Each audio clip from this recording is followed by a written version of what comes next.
I'm Stephen Foskett, organizer of Tech Field Day, and this is the on-premise IT Roundtable for Gestalt IT.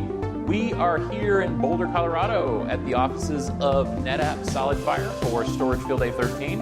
And one of the things that came up among the delegates was a discussion of scale-out storage. Now, this is one of the topics, one of the most hot topics in storage right now. I actually tweeted this morning or yesterday or something that scaling out is literally the hardest task and the most important task in storage. And Eric asked the key question, given the fact that scale-out storage is a wonderful, useful technology, why would anybody buy an array that doesn't scale out? I mean, shouldn't this be how they work? It's one of those funny questions, and I feel like he's right. Eric, why don't you tell us a little bit about that? I mean, what led you to this idea? Well, it's a combination of our earlier tweets about scaling in general, that scaling means going up and down. You should be able to right size exactly what you need, and you should be able to put stuff in, take stuff out over time. And it brought me to the realization that it's been so many years we did virtualization, we had to sell virtualization as a solution. And today, if I need someone to put a physical server dedicated to a task, I have to sell that as a solution. And I'm thinking right now, how long is it going to take before we see scale-out storage become that default mode of operations, where if somebody wants to buy, God forbid, a VMAX, it's going to have to be a huge, I say, well, look, we've got this, scale-out storage solution right next to it that'll scale just as big and even bigger. It just seems like a no-brainer, right? I mean, that's why I don't understand. You want your storage to be able to shrink and grow, both in terms of capacity and performance. Is there a situation? I mean, can any of you think of a situation that you would not want scalable storage? No. Well, I didn't figure you guys would, because you guys have dedicated your career to scalable storage, right? Actually, you can include me in that, by the way. Go ahead. You're not going to have much disagreement from this panel, apparently. But I came to work at this place for a reason, and it's the whole idea that you need storage to scale to be able to make effective use of it. That going out and buying disk trays was not actually taking advantage of. You were either underutilizing or overutilizing controllers to take advantage of being able to add just raw storage to an existing controller. And actually, one of the things that caught my attention to SolidFire was your next generation storage symposium, where it's like, oh, this is nice. It's as you add more storage, the IHOPs increase as well. Makes perfect sense. Yeah. So Chris? Yeah. Oh, I was going to say, so my background is not actually in storage. One of the last 4 years has been in the storage industry. I was in service provider operations for 15 years prior to that. And in working in the hosting industry and the service provider industry, specifically in the area of databases, I used to seek out dedicated silos of storage so that nothing would mess with my database. That was the use case in which I wanted dedicated storage. So nothing could touch it, nothing could step on my toes, and nothing could disrupt operations. The key to a scalable storage array of any modern architecture, distributed architecture that goes up and down, the key is you have to have quality of service protection for the volumes on the system. Without that, you are asking for a disaster, regardless of how it scales. It's not just quality of service. That's one of the things that I mentioned, and again, Eric and I talked about this as well. It's performance, and it's appropriate performance, right? Yeah. I remember there was a company that was selling a scalable storage system, except they used the same controllers, and they used the same single SAS port to daisy chain to like over 100 terabytes of storage on one SAS port. And I'm thinking, okay, yes, it scales, but no, that really, really, really doesn't scale. There's no excuse for bad architecture. And when you put one SAS channel to 100 terabytes worth of storage, you're really stressing that SAS chain. Of course, with the big SSDs today, maybe we will have 100 terabytes on one SAS channel, but that's different. That's a difference. But on the other hand, the question comes down to the breakpoint that I see for a lot of people is right now, as Steve has mentioned and we've all seen, doing scale-out storage correctly is a hard problem. It is. And the problem with hard problems is that when you bring them to market, they're expensive, which I think right now is the fact that the entry-level point for too many of the scale-out systems is just a little too high for most mid-range customers, small to mid-range customers. I spend more time in the small to mid-range. I can totally say, as soon as I get to mid-range large, it should be a no-brainer. There should be no more monolithic arrays. What do you consider the price point for small to mid, though? What do you consider that breaking price point? You may have a different perspective coming from Coming from Europe, the market is different. And the other one, the flip side is I'm seeing a lot more.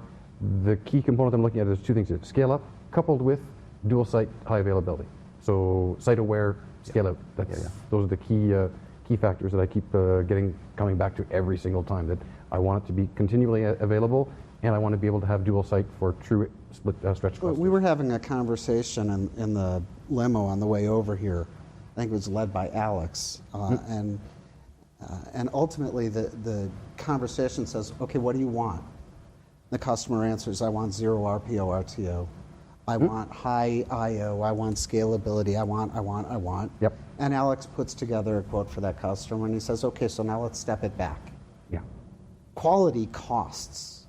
But I think we're in the industry, we're at kind of a tipping point where the leverage of commodity SSD, commodity x86, standardized connectivity tools like SAS, like 10 gig, NVMe, like Ethernet. Well, no, like 10 gig Ethernet, like is the whole Ethernet game. or NVMe over Fabric. These are not proprietary architectures. These are commodity architectures, and to lean on that kind of technology to move the ball forward and to reduce the overhead in manufacturing and ultimately cost to customers is happening. And I think it's happened for a lot of the manufacturers today. We're seeing quality brands come out with rock-solid products that can scale out at a reasonable price tag. Yeah. And I think there's a lot of resistance to the cost of entry to an awful lot of things early on. I talked about kind of the contrast between RAID and virtualization, and I ran across my T-shirt from VMworld 2005, which is virtualized now, and it was trying to convince people that there was a good reason to virtualize. And it's the scale out argument is very much the same. It's like, okay, the initial buy, it's if you're looking at the initial buy-in of what you need today, and you're not counting your reduced, you're not looking your cost reduction over time. Exactly. And the idea that if you buy the storage you need today, and you're going to retain that for forever, what you fit in, let's just use the 4-node example of what SolidFire does today, that's potentially going to fit in one node of the same size 4 years down the line. Well, and we also need to take a look at what's happening with consumption models. The initial massive capital outlay for CapEx expense is not necessarily the only way to consume storage now. There are capacity licensing models. There are all different ways of making this more of an OpEx spend than a CapEx spend. Sure. Well, does that obviate the need for a scale-out array? I mean, if you have a company that's willing mitigate the need. to give you the, I would say absolutely not. I mean, that's a financial discussion versus an operational discussion, and the operational realities are still going to trump everything else. Decision makers together, that's right. And it helps those two people work together, frankly. Sure. Keep in mind, scale out is also Hopefully. scale in. Yes. That it Thank works you. both directions. Yes. That if you have some bloatware that needs more space today that will shrink in size next week, you can potentially reduce in size and use that elsewhere. Every once in a while. Well, that's actually a real good point, Matt. You were making a little joke there. Does that happen? I see we've all code only said getting larger. it's one of those storage truisms that storage only grows, because essentially in the history of our jobs as storage admins, which apparently means we're dead, Andy. Yes, we are. In our history Evolves. of storage admins, we've never found the situation where, wow, we've got too much storage. I mean, we might say that on an application by application basis, but there's always someone there who needs. Willing to take it. Yeah. Well, and this is where the expand and contract portion of it comes in handy. It's forever.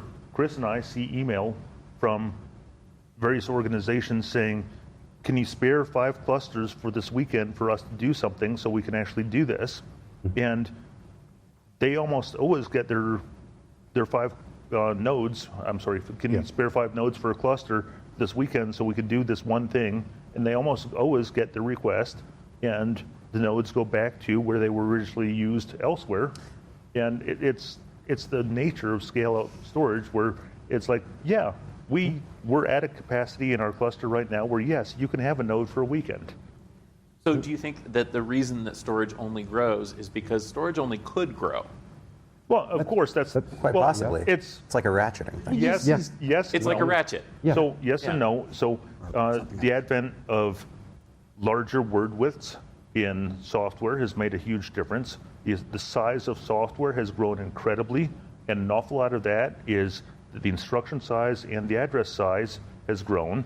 So I think I would make an argument that a lot of that is programming frameworks and high-level languages. And absolutely, I agree. And I've had this discussion about what coding actually is with various different coworkers as well. And it's like, coding in DevOps is what was expected of a system administrator 20 years ago. You have a system administrator who is expected to be able to write rudimentary code to do their job. And to link together other people's code. 25 years later, you have the expectation that DevOps IT administrators should be able to write rudimentary code to do their job. There's nothing new under the sun. The idea of automating yourself out of a job is nothing new for those of us who have been there who wanted to progress our careers and evolve. I would harken back and say the storage admin isn't dead. Just as the caterpillar, is the storage admin dead, or is the caterpillar dead when the butterfly happened? When the butterfly comes out of the chrysalis, the storage admin needs to evolve. That's very metaphorical of you. But back to the topic of scale storage. But one more point. The only time I ever see a company need less storage on a fundamental level is when a business transaction occurs, when they sell off a fragment of the organization. I don't see standardized data utilization and growth stopping or reversing ever. The only time I ever see it is when a large business fundamental transaction takes place. And I'll agree on that portion of it as well, where the more and more of things that are stored are images, video, things that data streams from IoT. Things that are huge that need to be. Data streams from IoT are a perfect example of things that you need to store and never look at, or look at way down the road. And if you don't have them, you're kind of screwed without them. I used to call that warn. Write once, read never. Yeah. We're just in case. And I'm sorry if I interrupted. No, it's interesting because I was just taking that thought even further down the line from the scale down side is, how long before that scale out technology, scale in, scale out technology replaces the home Synology? Wouldn't it be nice for your little home NAS to just be a disk with this kind of smarts? And when you need more, we just throw another disk and the NAS just got bigger? That would be fantastic. Would that not be the logical end game for where we're going with these technologies? Yes. And that actually gets to one of the reasons that scaling storage is so difficult is the protocols. I mean, we're basically, all of storage is based on these archaic protocols and fake disks. Designed to move SCSI commands around. Basically designed to pretend they're a disk. I mean, or pretend they're a file server. I mean, but so much of storage is still tied to this idea way of off fake topic disks. so quickly. Yeah. But the problem is that it's really hard to scale those things, and it's hard to scale on the server side only. That's the other thing, is that we have very little client participation in storage. So, the client just expects nothing to ever change. And the server is supposed to do everything and make everything still work and make it look like a disk drive from 1985. But also to never run out of space on that disk. Exactly. I want a magical disk drive that never runs out of space. That's what the vSCSI layer in VMware is for. So, so I guess, my thought is that we need to move beyond the protocols because, object storage has no trouble scaling up and down. The largest storage array on Earth is Amazon S3, right? And why? Because it's basically a database. It's a, key value database. Key value object storage. And if we used that as our regular storage system, would this not be a discussion? But yes, and coming back to a storage vendor perspective on that, it's while S3 might appear to be this object store that's a key value data store, at the end of the day, it's under the hood. It's a bunch of disks. It's going to go through SCSI protocol at some point. I guarantee it. Yes, but the client no longer speaks SCSI, and that's what I'm trying to say. The client, if we don't have client participation, we can't create scalable storage. And if we change the client, then we can scale storage easily. If we don't change the client, then we have to go through all sorts of crazy contortions. I would qualify that easily to at least more easily, because it's still a scale-out system fundamentally, which has got all the complexity that comes with building a properly designed distributed system that doesn't fall over when you pull pieces out. Also, a little bit more convoluted in that the metadata structures are segregated. Yes. So from a physical architecture perspective, although I can certainly see Stephen's point, the client doesn't need to care about any of this. The architecture needs to understand the differentiation between the data and the metadata. And that gets back to the original question: is why wouldn't you want a scale-out storage system? And my easy answer is because you can't use a scale-out storage system, so therefore you can't have one. So maybe that's an answer to Eric's question. Well, that's for an individual application, right? I mean, if the application isn't participating in the scale-out scenario, it can consume storage in some type of archaic way that makes it look like a single disk. Yeah. Yeah. But the underlying system can be a shared system that can still scale out and support many thousands of those abstraction layer. They can support many thousands of those types of kind of legacy built applications. So that would be a regular LUN on a solid wire system, for example.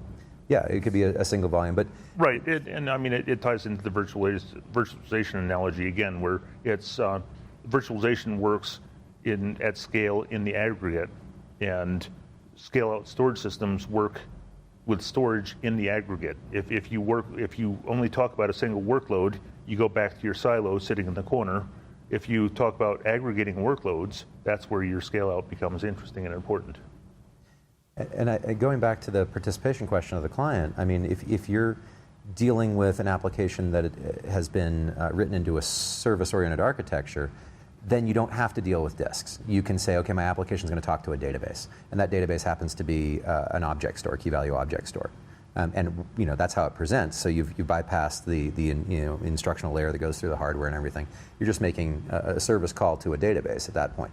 How that database is crafted and presented, that's totally abstracted away. Yeah. So you can make that out of almost anything. Yeah, and then you get to cool situations like Dropbox deciding they're going to move off of S3 and no one noticing. Right. Yeah. And that is totally fantastic. Being able to change the physical underlayer of a running application and a running web scale application without anyone noticing is one of the most fantastic things about abstraction layers and scale-out architectures that I've encountered. It's just tickles me pink from an operational perspective. Yeah. So another reason that people might not want scale-out storage is, back to one of the things that Chris brought up, and that is sort of this this kind of jealous hoarding idea that this is my thing, I want it to be mine. And that's been an issue that I've had with DBAs in the past. So I was a storage admin. I'll cop to it. I was the guy that was saying, no, it's okay to use virtualized storage. It's okay to use hybrid storage. It's okay to use caches. And the database administrator is saying, no, it has to be configured exactly like this, because that's how it has to be. Because the database is the beating heart of any organization, belt, suspender, and overalls. That was our credo. And frankly, moving away from that into a polyglot persistence model, into a cloud model, into this hybrid architecture, into the world of scale-out systems. Every database server you ever built had a separate volume for log files and a separate volume for right disk. there. And right there. We need a separate volume for log files. So the religion of the DBA is one that I'm recovering from, so you have to forgive me. I still have tendencies, but I'm an advocate for DevOps and scale-out systems, et cetera, these days. And the funny part is, in 90% of the virtualization installations, those two disks went on exactly the same storage with absolutely no differentiation. But they were presented to the DBA. And at least, separate I was we have short stroking the log storage drive. with some kind of quality of service, we have at least the ability to do that differentiation to say, yes, you have your logs over there, you have your database here. Looks now at just least like we a can tell SQL you have server. different behavior that you want from them. Well, and now I can, since I can, in modern systems, you can separate performance from capacity. I can say I only need 100 gig, but I want it to be blazing fast. And then over here, I don't need it to be nearly as fast, but I need half a petabyte of it. And that's true. And we could never do that before because we only had one thing to work with. Now we have many things to work with, and soon we're going to have even more with persistent memory and NVMe and so on, all the way down the stack. We're going to have more on the fast side, and we're also going to have bigger, slower, slower SSDs, well, because the SAS bus is going to be the bottleneck. Yes. When you throw 16, 32, 128 ratio terabyte SSDs in the same spaces. Yeah. So do we have an answer?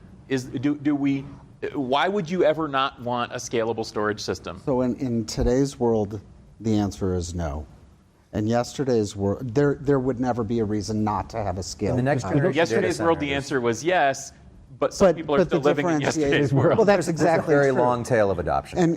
But in yesterday's world, the reason was cost. I think more than anything else. Well, also technology. Also just it doesn't exist. It did Or exist. religion, or... Right. Protection. Yeah. Yeah. Protection of performance. Yeah. Okay, well, I'm going to leave it at that. Thank you guys very much. This has been the IT Roundtable podcast from Gestalt IT. I appreciate you guys joining us. If you enjoyed this discussion, well, I like you, but you should come visit at gestaltit.com. You'll find more writing like this. You'll also find more podcasts like this. You can find us in iTunes, in Stitcher, in pretty much any podcast location. And we would love to have you subscribe. You can also subscribe to our storage newsletter, or follow us on Twitter, or find us on Facebook, or find us on YouTube. If you'd like to reach me, I'm Stephen Foskett at sfoskett on Twitter, and I look forward to hearing from you. See you next time.